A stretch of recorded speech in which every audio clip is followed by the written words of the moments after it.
can say is God had his hand on Quavo. God had his hand on Quavo because they both could have easily been gone.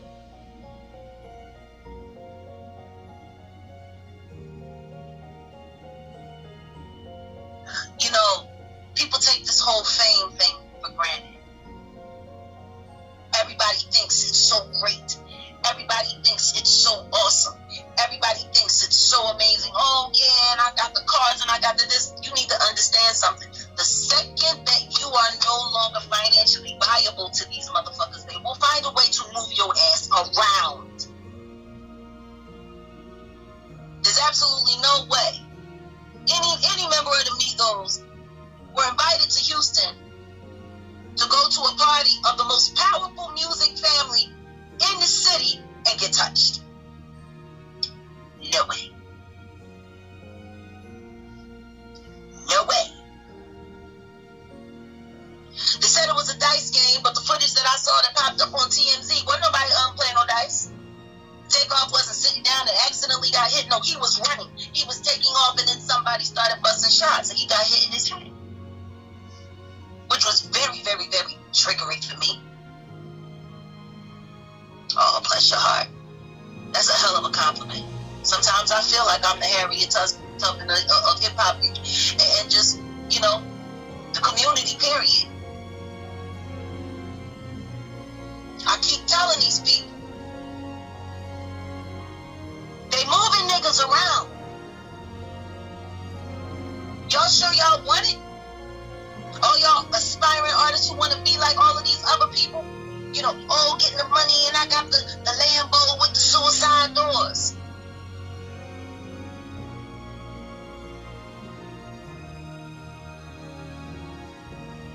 When they done with you, they done with you. Then they collect the money off the insurance policy that they put on you, and then they memorialize you, and then they sell your records forever, just like Honeycomb been doing with Biggie. Honeycomb been eating off Biggie forever. Honeycomb has been eating off Biggie longer than Biggie was fucking alive, my nigga. Like, is anybody, like, no, I don't think anybody really gets that part. Biggie wasn't even 30 when he died. He was, what, 25? Biggie been dead damn near 30 years. Yeah, because Tupac went first in 95 and Biggie went early 96. So yeah, it's been what, we're going into 2023, yeah. It's been 25 years. Honeycomb has been eating off of Biggie for as long as he was alive.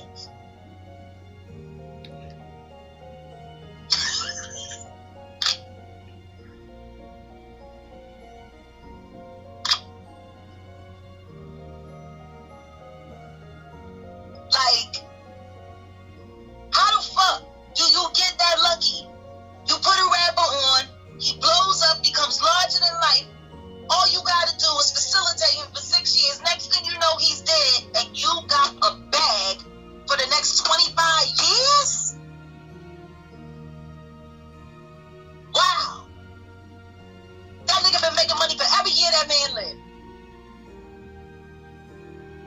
Do I think Lil' Kim's a clone? I don't think she's a clone, but I think she has definitely been heavily affected by this game. I mean, the truth is, there's a lot of people that don't look the same right now. There's a lot of people that don't look, you know, like they all there. But as long as you dress them up and you put them in clothes, you know, I mean, ain't nobody ever gonna talk about it. Just like ain't nobody talking about the simple fact that the godfather of music, Mr. Clarence Avon himself, who made it possible for all of these niggas to be businessmen in the music industry. His wife was shot in the back and left for dead and died. His 70-something-year-old wife was shot in the back at their house. You gotta understand something. The Avon family ain't your typical black family. I mean, they do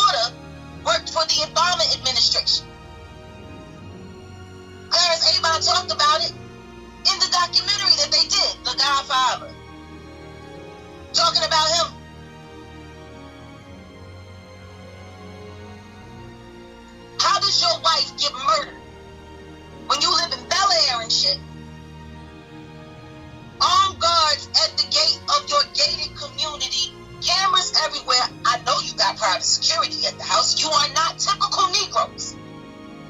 How does some random nigga just walk up to Clarence Avon's house and shoot his wife in the back? They called him the next day and he was laughing and joking about how he killed that elderly woman. He killed Nana. Yeah, I'm glad I'll be sure came out of his coma. I wonder why he was in it. Like, people think I'm like making this up. That nigga Diddy dancing around Hollywood like he the new godfather of the music game. Clarence Abe, I can't imagine how some random person just runs up and kills that man's wife.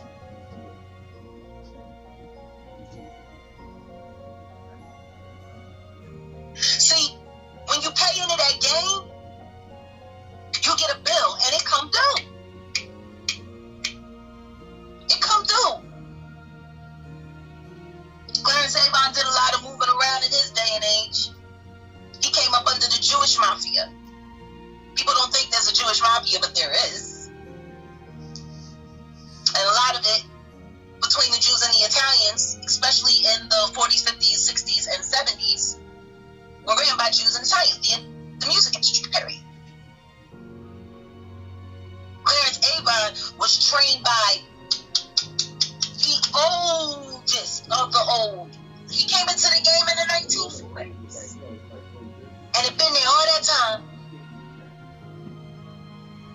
And ain't nobody say nothing about his wife's death. I just happened to read about it. A friend of mine I was on the phone with earlier told me. And it threw me off because I still wasn't online. I wasn't paying attention to nothing online. I wasn't trying to do nothing. I didn't want to see nothing. Like, you know, Kanye ain't all the way crazy. You don't become a billionaire by accident.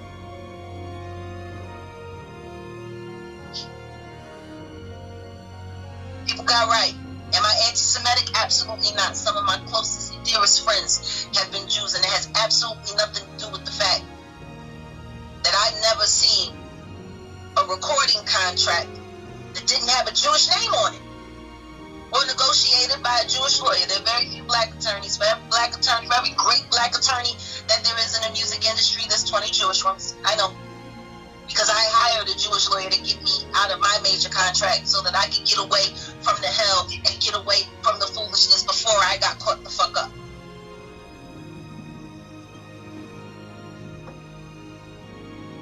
People want to know why I didn't continue on climbing up to the upper echelon and clawing my way like everybody else did. Because I knew what was going to be there. And I ain't trying to be a witness to half of the shit that they doing anyhow. These motherfuckers are sick. I told myself back in 2007 I was going to carve my own way. Whatever it is that I need to achieve or that I want to achieve, I'll get there. I'll take the scenic route. I don't need the shortcut. Because sometimes the shortcut just gets you cut short as takeoff. Ain't that funny how that play on words work? The shortcut.